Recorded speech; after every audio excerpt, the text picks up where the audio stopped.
Bonjour à toutes et à tous, bienvenue au gymnase Henri Chotard pour cette nouvelle émission. Je suis cette semaine avec Assetou Traoré. Salut Assetou. Salut. Première petite question, est-ce que tu peux en 2-3 mots te présenter? Je m'appelle Assetou Traoré, j'ai 26 ans, je fais 1m84 et puis je suis ailière. Voilà, on en sait un petit peu plus, mais promis, ça va être encore plus parce que c'est l'objectif aujourd'hui d'en connaître un peu plus sur Assetou. Place tout de suite à notre première partie.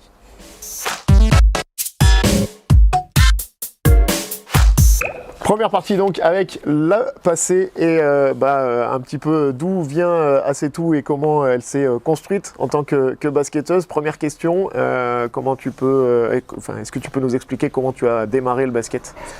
Alors j'ai démarré le basket parce que j'étais un peu hyperactive étant jeune. Ma mère en avait un peu, voilà. Donc elle m'a mise au basket avec des amis et ça a matché tout de suite. Donc voilà, j'ai commencé peut-être en Benjamin deuxième année. Et j'ai eu un cursus, on va dire, un peu basique. Centre de formation, Pôle Espoir, centre de formation. Et Ligue 2 à La Roche-sur-Yon, ensuite à Toulouse et Chartres. Et me voilà ici. Alors, tu as grappillé sur la question d'après, mais c'est pas grave, tu as anticipé. Tu m'as parlé du Pôle Espoir et du centre de formation. Ça s'est passé de quel côté, de quel coin de la France? Alors, région Île-de-France pour moi, au niveau du pôle.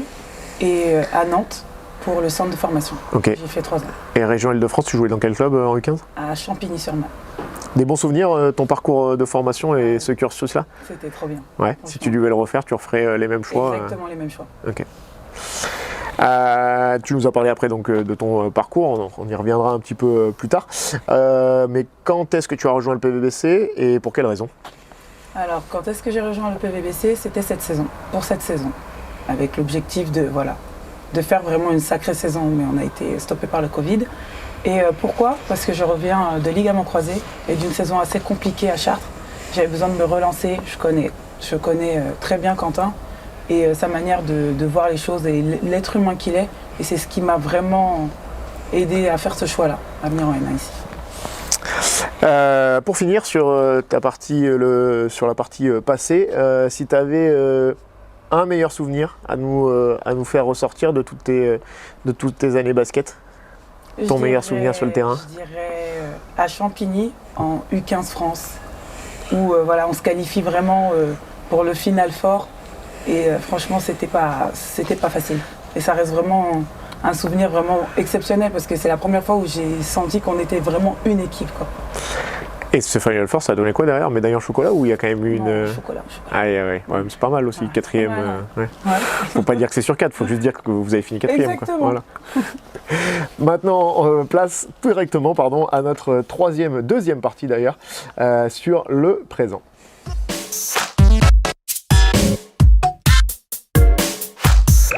Deuxième partie donc de notre émission avec Assetou aujourd'hui sur le présent et l'actualité d'Assetou. Avant de parler de l'actualité, est-ce que tu peux nous dire rapidement en 2 mots comment tu définirais ton jeu sur le terrain et si tu devais nous ressortir un défaut et une qualité? Alors mon jeu, moi, je suis plutôt un élément qui booste l'équipe. Je suis beaucoup dans vitesse, agressivité et toujours dans le collectif. Après, mon défaut, c'est que j'ai tendance à m'énerver vite contre moi, rarement contre les autres. Mais vite contre moi, à me frustrer. Et une qualité, c'est surtout que je donne beaucoup pour les autres. Voilà. Un geste technique qui te définirait sur le terrain? Direct. Comment ça se passe les journées en ce moment? Alors on sait qu'il y a quand même heureusement de l'entraînement, ouais. Mais comment ça se passe pour toi? Alors moi, j'essaie de venir quand même 2 fois à la salle, faire un peu de muscu, s'entretenir, etc. Mais à côté, j'ai essayé de trouver une formation que je peux suivre, vu que c'est une année où on peut vraiment, on va dire, s'enrichir à côté. Donc j'ai commencé une formation que j'apprécie bien, puis on va voir où ça me mène. Une formation dans quoi? Dans l'immobilier. Parfait, c'est elle qui vous vendra dans quelques années votre prochaine maison. Voilà. Vous pourrez déjà prendre contact pour le futur. Petit mot sur le 3-3. On sait que tu as eu une expérience dans le 3-3 avec notamment une participation à l'Open de France. Est-ce que tu peux nous en dire un peu plus là-dessus? Et est-ce que ça ne sert pas justement pour toi dans cette saison où le 5-5 est en difficulté, l'opportunité de jouer et d'avoir un petit peu de la compète, parce qu'on sait que le circuit 3-3 va démarrer avec justement la Super League organisée par la Fédé et l'Open de France cette année, qui normalement devrait avoir lieu. En tout cas, la communication a été lancée, les organisations ont été lancées.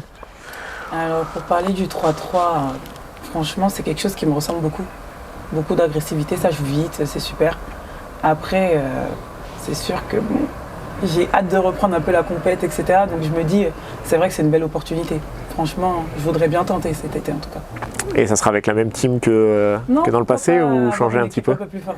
Ok, carrément, ça vise plus haut. Ouais. Il y a déjà des pistes un peu, tu peux nous balancer quelques infos? Non, c'est secret. Ah, ok, vous n'aurez pas d'actualité, je suis désolé, hein, c'est pas ma faute. J'ai essayé pourtant d'avoir des infos croustillantes, mais on n'a pas. Non. Allez, on a fini sur la partie basket. Place à la troisième et dernière partie de l'émission sur l'extra basket.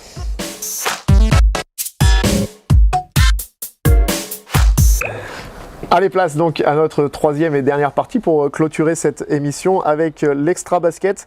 Qu'est-ce qui caractériserait l'extra basket d'Assetou? On nous a parlé beaucoup de ta famille qui est importante pour toi. Oui, alors ma famille, je pense que c'est vraiment mon tout.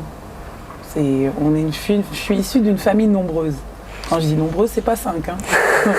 On peut déjà doubler. Mais voilà, c'est vraiment... Pour moi, c'est vraiment mon tout. C'est grâce à eux que je suis là aujourd'hui parce que je pense que j'aurais pris un autre chemin. Et aujourd'hui, c'est eux qui m'encouragent vraiment à réaliser ce petit rêve, on va dire, de me dépasser, de voir la personne que je suis de jour en jour m'améliorer. Franchement, oui.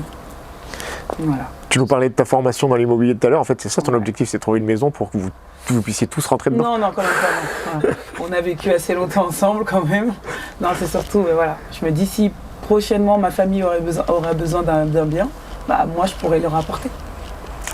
Tu nous as parlé de ta famille. Tu es une joueuse qui a beaucoup voyagé par ton passé de joueuse.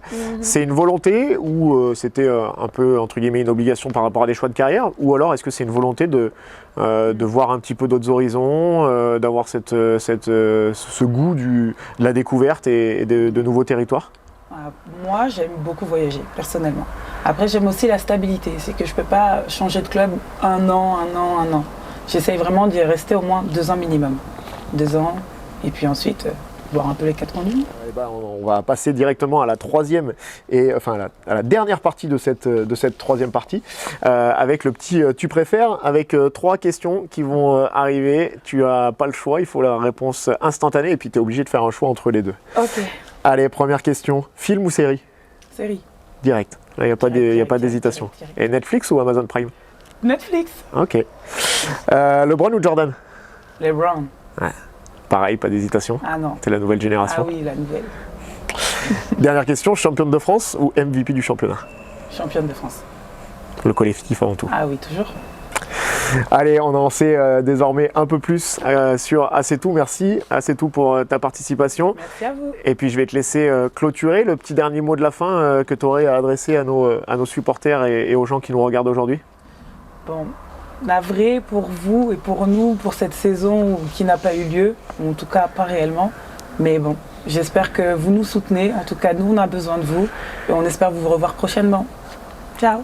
C'est clair qu'on a très hâte de tous vous retrouver. En attendant, prenez soin de vous et on se retrouve très prochainement sur l'ensemble des réseaux sociaux de la PVBC Family. A plus tard.